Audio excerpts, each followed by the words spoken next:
सुद्धा नातू आहे, तुटकी चप्पल पायात वापरते, पण मुलांना शाळेत घालण्याकरता मात्र चांगले बूट चप्पल घेऊन देतात.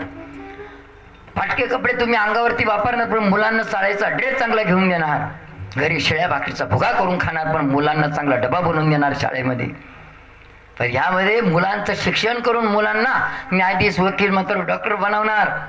आणि मुलगा मात्र ड्युटीवरती तिकडे जाणार, आणि गेलं ड्युटीवरती तिकडे बाटल्या खिशात लावून फिरायला लागलं. ते आई बापाच्या तोंडात दात राहिले नाही पाहिजे रे. पाण्यात भाकरी भिजून मात्र खायचे ते, तोंडात दात नाही राहिले. ज्याला दात नाही ना त्याला दाताची किंमत विचारा. म्हणून मात्र पाण्यात भाकरी भिजून खायचे, पण करुणाला दया आली हो. हे पाहत नव्हते नाही बाबाकडे. तरुणाला दया आली, लॉकडाऊन लागून दिले हाकलून घरी सगळे.